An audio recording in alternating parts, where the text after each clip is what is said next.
Welcome to the Apollo Social Science podcast, where we explore the borderlands between healthcare and social science.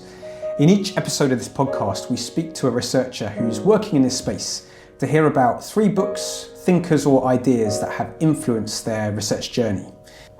So today I'm really glad to welcome Alison Thomson, who's a senior lecturer in patient public involvement and public engagement in science, based at the Wolfson Institute of Population Health at Queen Mary, University of London. Alison, do you mind saying a little bit about your professional background and what you're working on at the moment, just to introduce yourself?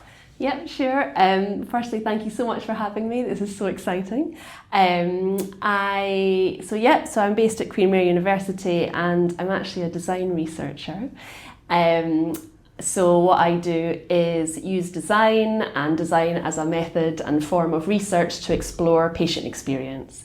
For the past 10, longer than that, years, it's been around people with multiple sclerosis, and I've done a few different projects looking at different types of long-term conditions and different health situations, but yeah, really around patient experience and how that as a concept and a very practical and emotional thing is done very differently within worlds of healthcare, everyday life, design practice, lots of different ways of doing it and thinking about it, and how we can improve it and think about it in different ways.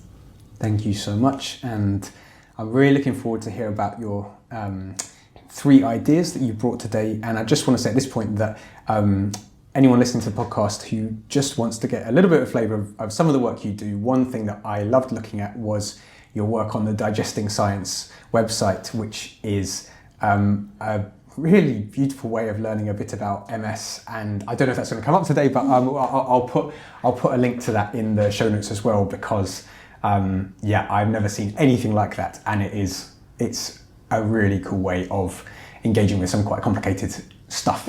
So the first idea that you've brought today that's had an influence on your thinking and your trajectory is the book Designing Interactions by Bill Moggridge. Would you be able to say a little bit about how you came across this book and what it's meant to you? Yeah, so the book came out, I think, around 2006. And I was doing my undergraduate in design at the time, and I was very much figuring out what kind of designer I wanted to be. And this book came out and it really spoke to me because it was about designing interactions. And those words, kind of interaction design, was really flourishing at that time. And I thought, well, this isn't interaction design, it's designing interactions. And just that flipping of it made me think, well, I don't really quite fit in with interaction design, so could I fit in here? So I started to look at the book and went through the different chapters, and it's really nicely written because it's interviews with different quite iconic designers. And as I was going through the book, there was quite traditional interaction design of computers, laptops, the mouse. And then as I went on, it started to kind of expand a little bit from developing product and technology to think about more conceptual types of design and what you could do with design thinking, and also design different types of methodologies to explore working with people in different ways. So it focused back around from the technology or the tool or the thing you were designing to thinking about the interaction you were making between a person and an idea, right, or a person and a system, or a person and a service, or people together. And how the focus of the design wasn't the object or the thing, the chair, the table, the fabric, the clothes, whatever. Yes. It was the focus of that interaction and then what happened from that. Okay. Is just a really basic question here. When we're talking about design as a field, what is that encompassing? Yeah, I mean, I don't even know. I think design's massive. I mean, obviously, historically, there's kind of arts and craft or architecture or, things, objects of design. And around kind of when I was studying undergraduate, there was design thinking came around. So it was less about the object and more about the quality of thinking using design. Right. But that quite quickly became quite commercial and something that was sold as products and things you could do, so it didn't have to be the designer doing the design thinking. And so that craft of it came away from the skill set of someone with that design education. Okay. And I think what really spoke to me about this book is it kept the personality of the designer unique to them and their way of viewing the world, which is much like an artist. Yes. So specific to their subjectivity, their context, and their reaction to what they were thinking and seeing, but using design and that it would include other people to have a purpose. Right. So, and this is where I found it quite interesting with that specific type of design, which I went on to learn was critical and speculative design, was still about fulfilling a purpose, but that purpose wasn't about selling products. Okay. Or completely solving problems to make the world a better place. And I'm doing that quotey thing in the air that people can't see. And it wasn't about creating a better place, because that better is always based on perspective. So you want to design better products, but not everyone is going to receive the product and see it as a positive thing because of lots of different situations and reasons. Yes. And so this type of design, which is very much expanded under my understanding as design research, starts to question the context of that when you're doing that design. So someone might think about, solving a problem, but actually there might be an undercurrent of selling products, right, making more stuff, yes, that we don't need. Whereas more explorative types of design are about asking questions and asking sometimes quite difficult questions, political questions, controversial questions, which companies might not like, or other people might shy away from. And as a designer, you can frame those questions, you can start to create situations, design objects or design scenarios where you bring other people in to engage in your idea and have their say in that as well. And that's a very strategic act. Yes. And for me, that is how I design. Okay. And that's how I frame design. So it's quite different from other forms of design. And this book opened up that door, yes, to think about designing as something, as not just making stuff, putting it out there. Can you, because I've got to say, before I came across some of your work, I definitely just had pigeonholed design in a way I'm sure lots of people do, of that has something to do with products, I guess a fairly narrow way of looking at that. Would you mind giving us an example of maybe some work you've been involved in, or just a particular story about this sort of design that kind of moves away from that, just to give us a sense of what that might look like played out? Yeah, so I can use digesting science, since you mentioned it, as the example. So, the project unfolded quite organically. There was a need, and the need was that the MS service didn't have any resource that they could use, information resource that they could give a parent who had been diagnosed with MS to give to their child to explain, this is the condition that I have, this is what MS is about. At the time when we set the project up, there was charity information, so there were storybooks, but there's nothing interactive, and there's nothing digital. So we did quite a long process of design and development and creative exploration, and we ended up designing this project called Digesting Science.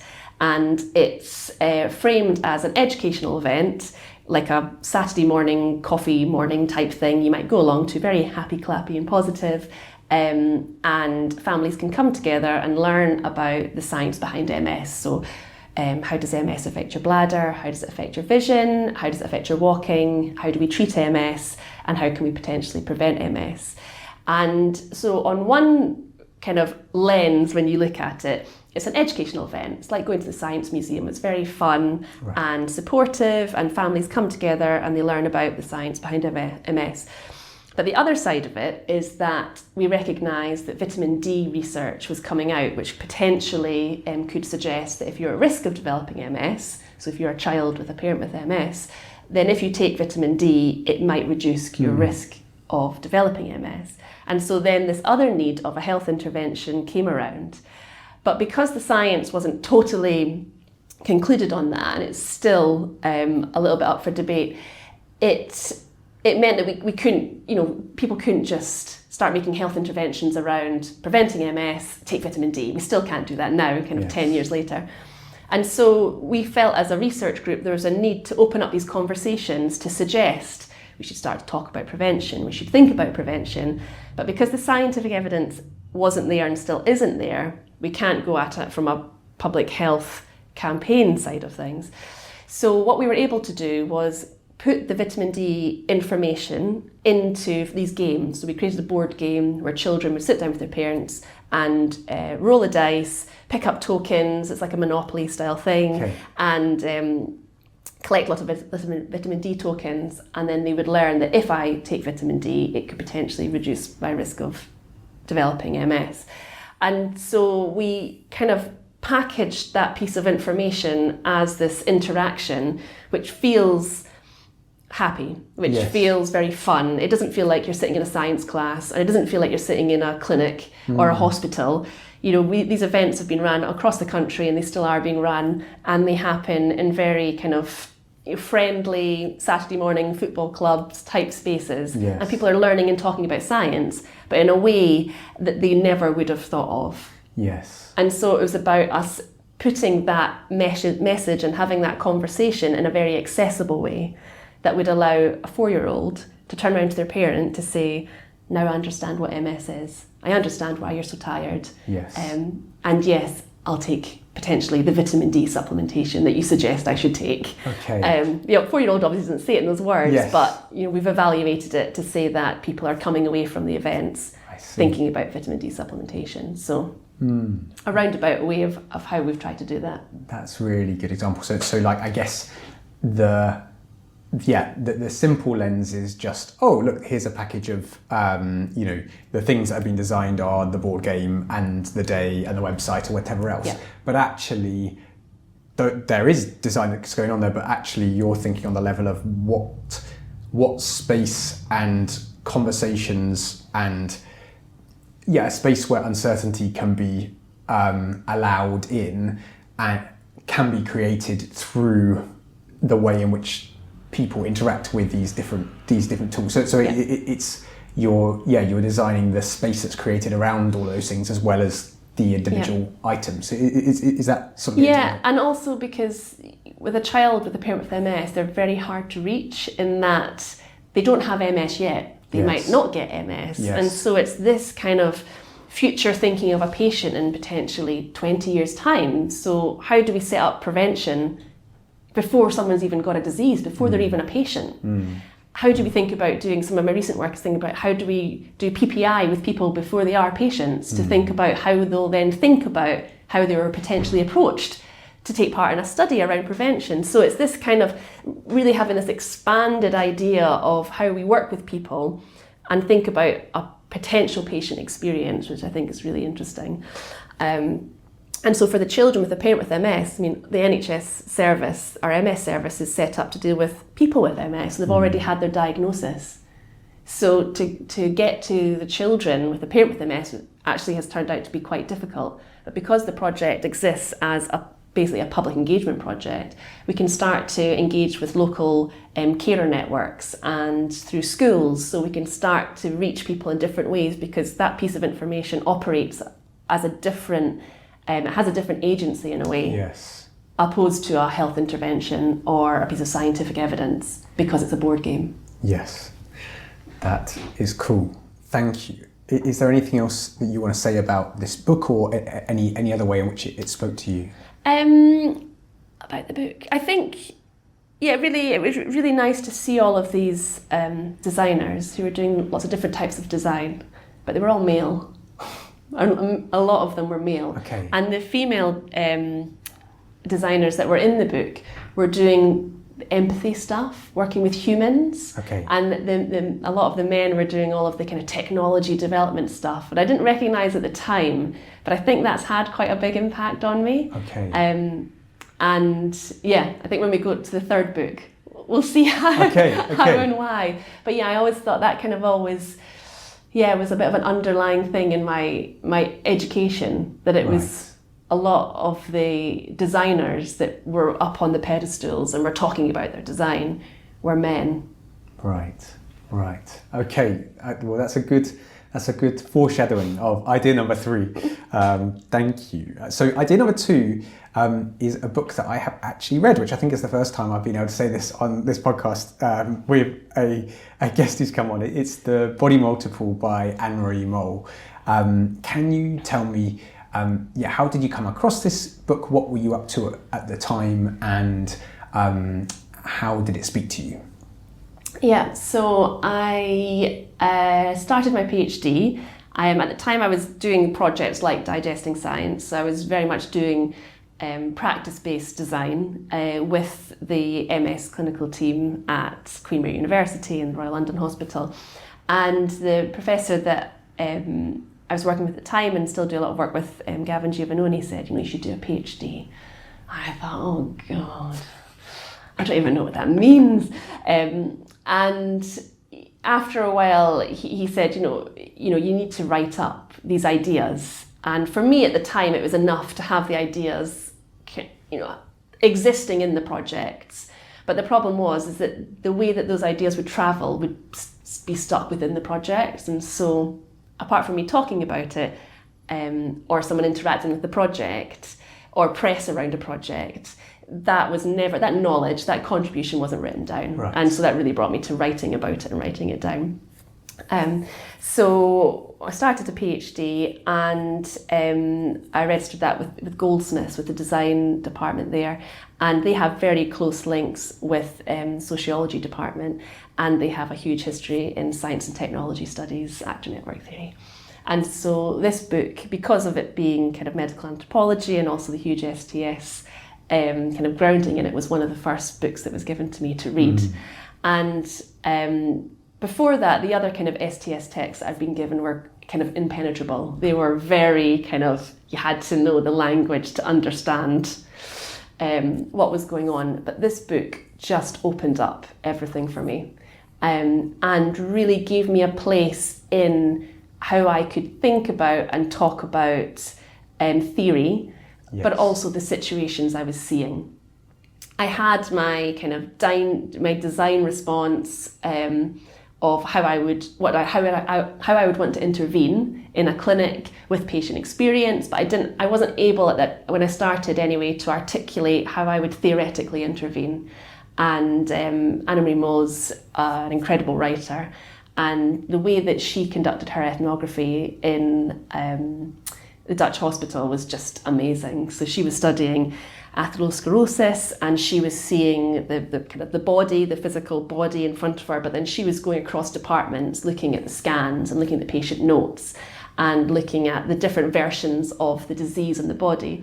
And that quite nicely was quite parallel to what I was doing with MS. So I was seeing patients in the clinic and observing them.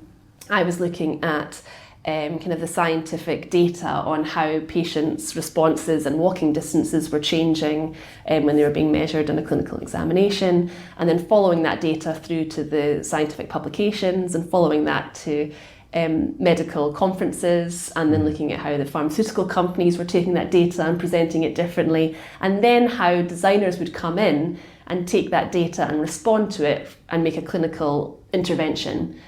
And then how that was then received by patients who'd received that intervention. And so I was seeing this world happening in front of me. Yes. And I was seeing how design was used and seen as this problem-solving thing. Co-design with patients and things will be made better. But actually co-design is a very problematic thing in itself. And it has to be set up and framed in a very specific way for the design to actually happen. And so for me, this book allowed me to articulate what exactly I meant by patient experience in the different worlds. So what the neurologist meant by patient experience, what the trust and policy documents were saying about patient experience, with patient-reported outcome measures were very popular at that time. Patient surveys responding to questionnaires about their experience. Was it positive? Was it negative? And as we know from social science, surveys then go on to perform and create the things that they want to measure. Right. And so it's these different realities of patient experience were kind of coming to life in front of me, and I was being I was kind of being enacted into that world as well as being a designer. So I was seen as someone that would come in and could improve a patient experience. Okay. But actually, I know that that's quite unrealistic and problematic, because who am I to improve someone else's experience by designing more stuff?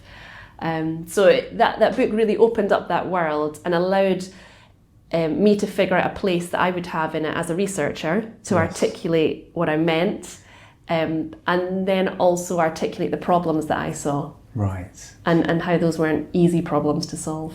And she does an amazing thing in that book where one of the things I took from it is that she says, atherosclerosis isn't just a thing, but it's something that's done. It's like a collection of practices that are formed around the same word, atherosclerosis, but actually, if you were to go into any one of those spaces, you'd see things that only partially overlap, if at all, at spaces. So the person looking down the microscope and the person in the operating theatre and the patient who comes along with the symptoms. And is that the sort of thing you were seeing then when you followed along each of these people through this kind of research process, that there was some overlap? We're still talking about something similar, but it was different things at different times. Would that correspond at all? Yeah, it did completely. And for me, it was about validity and knowledge, and in how one space, a patient account is taken as this in one space, but then in another space, a patient account means something else. And when I was in the clinic, I was listening to patients tell their story, and I was seeing the healthcare professionals record that and treat them and respond to them. And then I would trace that response or that data to, say, a scientific conference, where the accountability, and there's an economic thing as well, because it's drugs, it's clinical trials, and it's funding, and seeing how that data is then plays out, and how that in itself is quite performative. And for me, I was fascinated by that, and how, looking at the scientific conferences, how the data is done there, what happens in the agency of that across different forms of visualization, for example, so the graphs, and how they are sometimes representing things that maybe weren't as impactful, but because of the way that the graph is displayed, the data then comes across as more impactful, for example.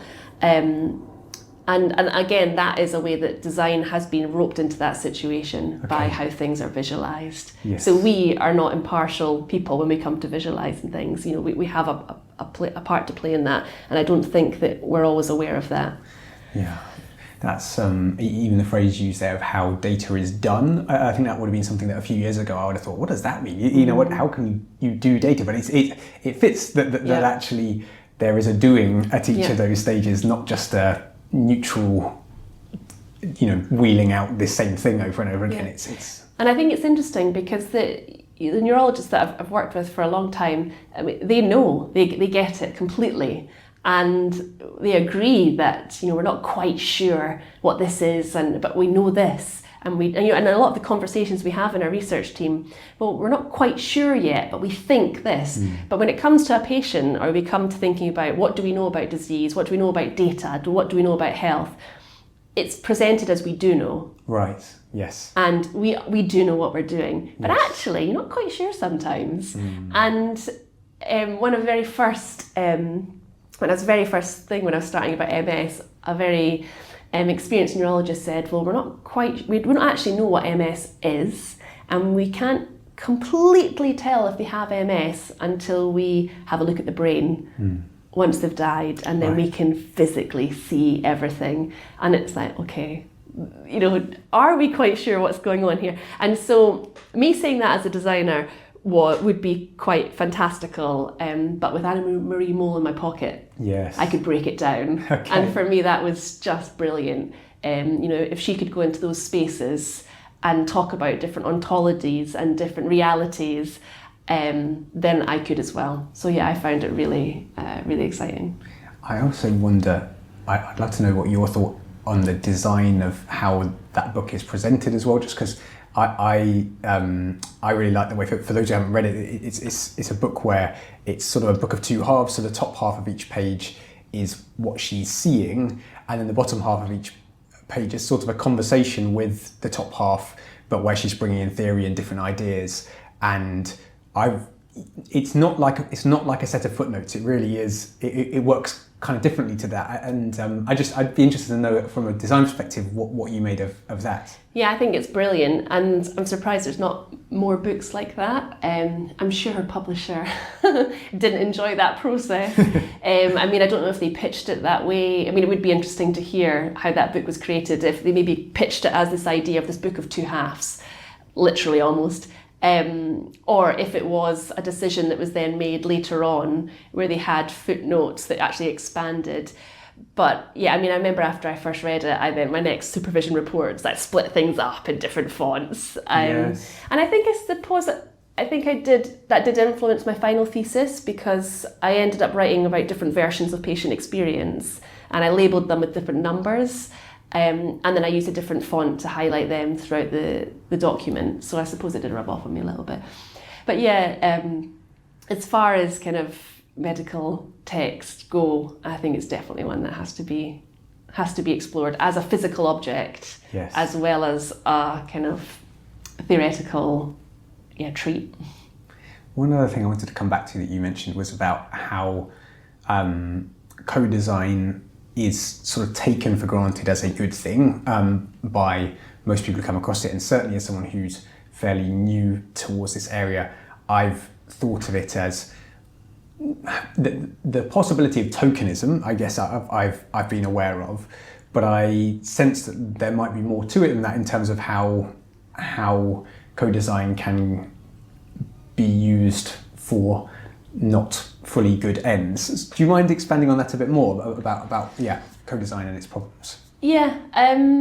So I mean, co-design is about power, and it's about change, and you want to bring people together with different types of accountability and different types of experience and knowledge and skill to collaborate to make change.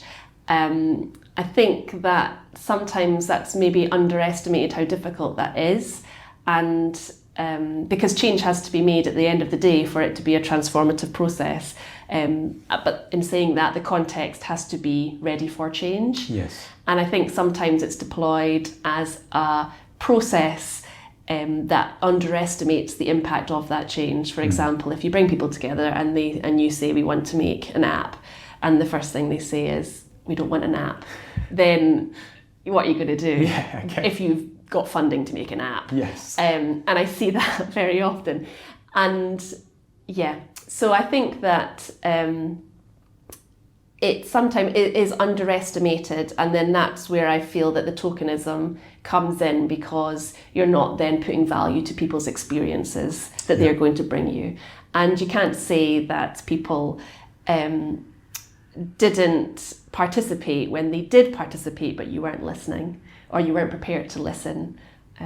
I come from a kind of, my relationship with co-design is very pure from a Scandinavian tradition of, it's from, about creating democracy within companies, within groups of people, where the change was already set up. So the people that were participating were part of that system, and so they were able to change it. And I think that's quite difficult in health, because to change anything you have to have, it's just so big. Yes. And I think that when the context of, I think it's very different doing it in small community projects or where people are able to create change.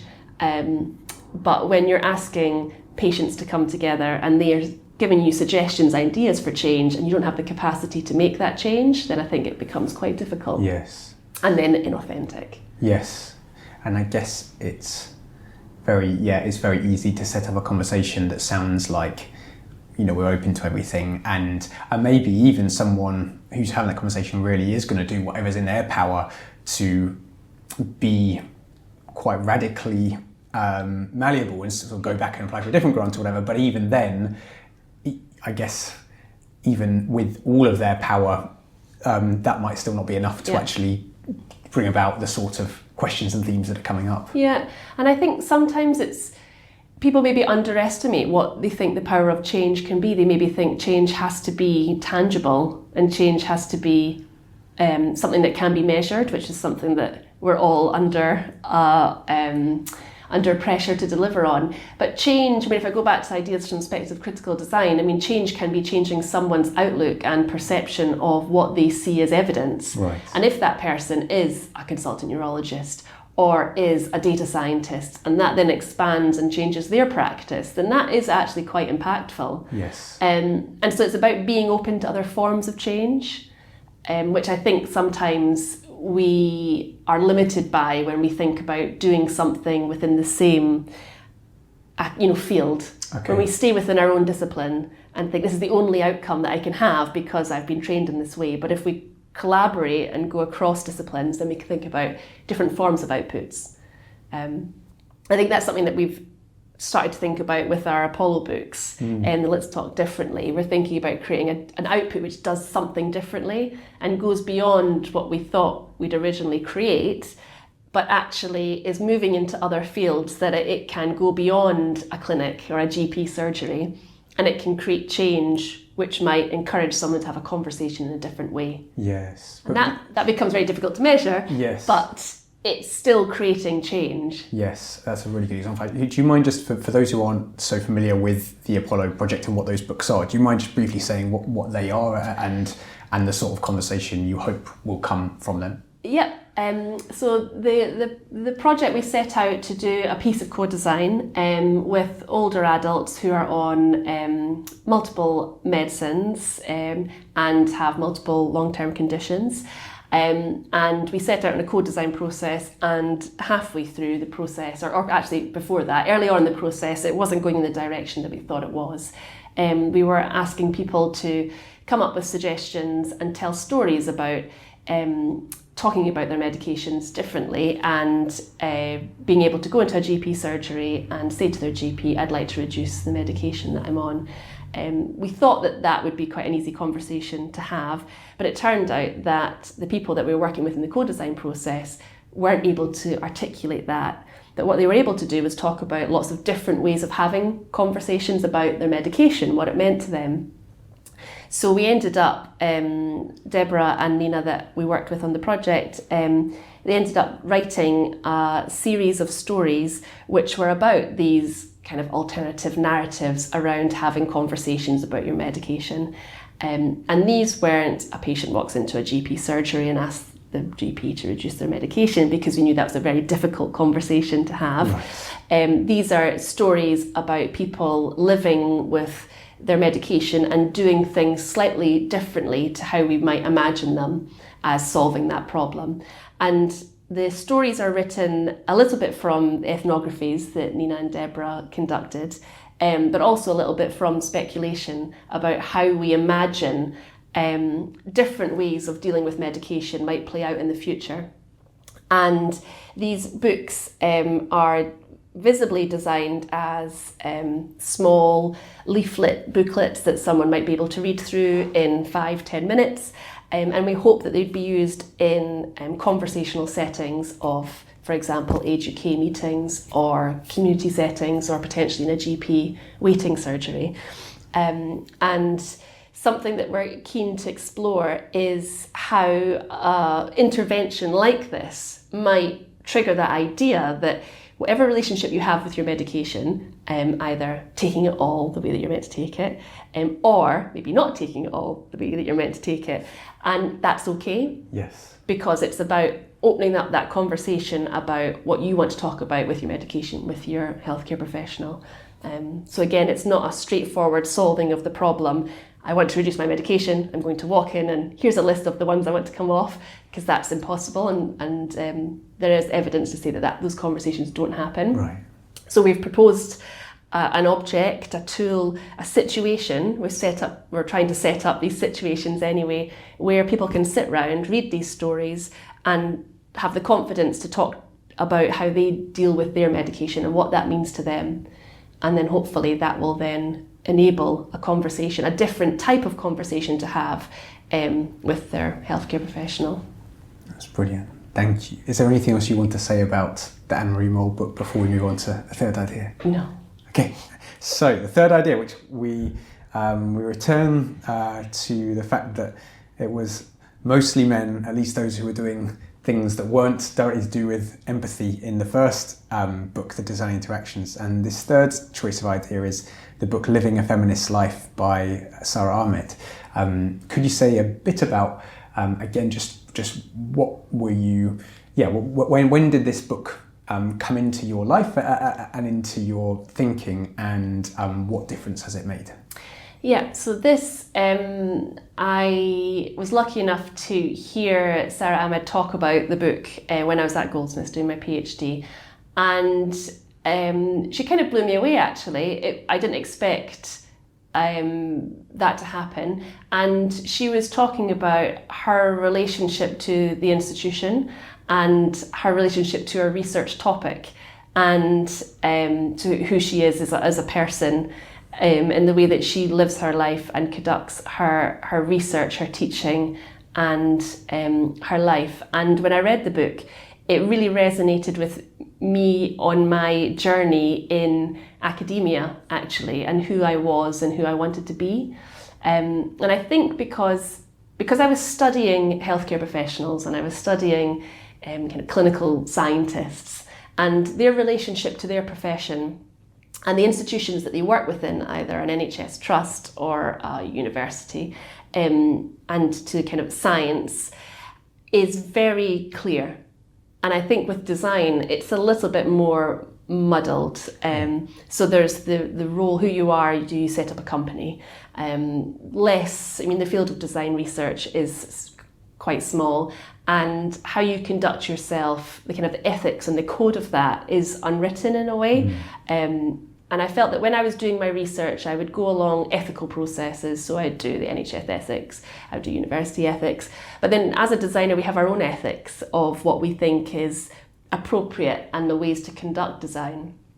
And so when I heard Sara talk about how you then engage in a situation, you as a person, then that actually opened up lots of other things. So I knew that at the time and still now, I'm a female going into conversations and sitting in on clinics and listening to people share their stories of their experiences, knowing that those aren't equal spaces because a lot of the healthcare professionals are male, and then a lot of the researchers doing qualitative work are female. So how does that then skew what comes out of those situations, how we interpret that information?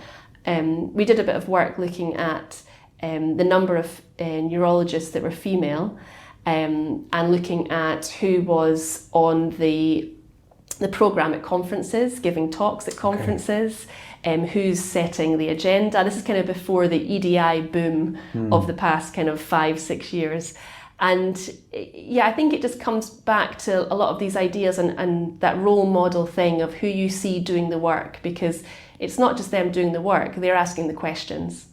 Yeah. And those questions are coming from their interests and their experiences. And if it is a skewed interest to one gender, then that is going to then dictate a research field. So I look back at interaction design, and if it is one gender doing all the tech development, then that's going to skew the types of products, the type of situations, case studies that come forward. And so when I heard her talk about this and when I read the book, there is this strong sense of accountability in not just how we conduct our research, but in the questions that we ask. And the first part of that is kind of acknowledging yourself, who you are. And the other thing that she has, and she talks about, is intersectionality and how that should be really taken seriously when we navigate in these worlds. And I think that for me, working in a university, and having worked in the same university for quite a long period of time, I think about how I want to navigate that and the systems that I'm subject to, but also the systems and the processes that I'm part of creating now. Yes. Can you give me an example of that, like of what it's, I don't know, just how you found navigating being part of an institution, and where it might, I don't know, where there's decisions to be made about, how you, especially as you are in more of a senior role, how you go about that. Yeah, I think it comes down to, I think the thing that Sara does really nice is she makes it every day. And that's why she calls it living a feminist life, because you have to think about these things every day. And so for me, you're going on maternity leaves, having a break from research, coming back after maternity leave, 2 maternity leaves and a pandemic, that skewed the contacts that I had, the offers and the opportunities that I had to take on PhD students or to apply for funding or to be invited to give talks. And that makes me then think about the processes that were there or not there to support me through that. Right. Makes me hugely aware of other people going through that process and how you can sustain an academic career across career breaks like that. It's not just maternity leave, it's other types of leave as well. But then it also makes me think of the engagement and the involvement work that we do and who we're asking and when we're asking them to participate. Are we doing that in appropriate hours? Are we doing that in appropriate spaces? And again, there's been a huge highlight and focus on that post-COVID as well. But I think we could still think beyond that to think about, are we asking people to do things which are appropriate to them and for them? But also we shouldn't shy away from topics that might be of relevant for them when we presume that they're not relevant because of a certain situation. So it's definitely something that I try to create and do and redo as part of my everyday conducting my research, but also being part of an institution. I like what you said as well about how it speaks not only to how we go about doing our research ethically, but also the sort of questions that we ask at the start. Again, we could ask for an example of like how that might play out in terms of how the questions that you might ask in research could be affected.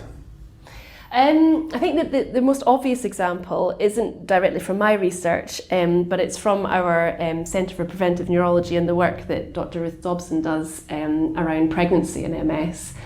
So more women than men get MS, yet the amount of research into pregnancy and MS is, it's very, very minimal. Right. And less than that, not all women will decide or be able to become pregnant, but I don't know what the statistic is, but almost all women will go through the menopause. And so the amount of research even into menopause is even less. Wow. And that is, that kind of knowledge is now circulating the MS field, but it's quite shocking. Yes. Well, it's very shocking. Yes. And so that's the kind of the medical field and the scientific field waking up to that gap in equality of research, but it's also seen in the genetic data and other things about who's being asked to be involved, who's coming forward with ideas. We know that PPI practices of asking patients to come forward and give us their experience to influence and shape research processes and research questions, that sometimes isn't done as fairly as it should be. So it's definitely something. I think in where we work, I think that we're quite aware of that, but I don't think we can ever underestimate how important it is to really think that through in everything that we do. Mm.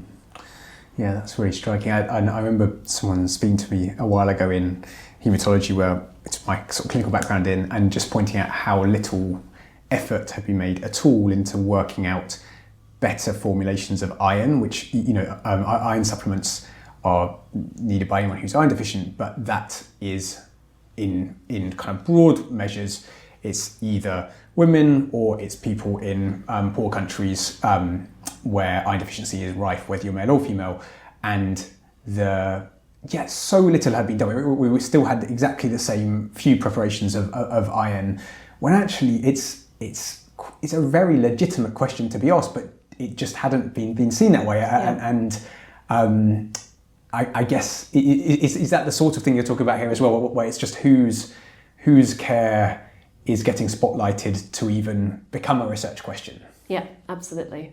And I think we are aware of it now. It's come out in the COVID inquiry with not having mothers or people in the room that had caring responsibilities, or they weren't heard and they weren't taken seriously. We've seen it in kind of ergonomics and design with cars and seat belts, and the body that was used is a male body.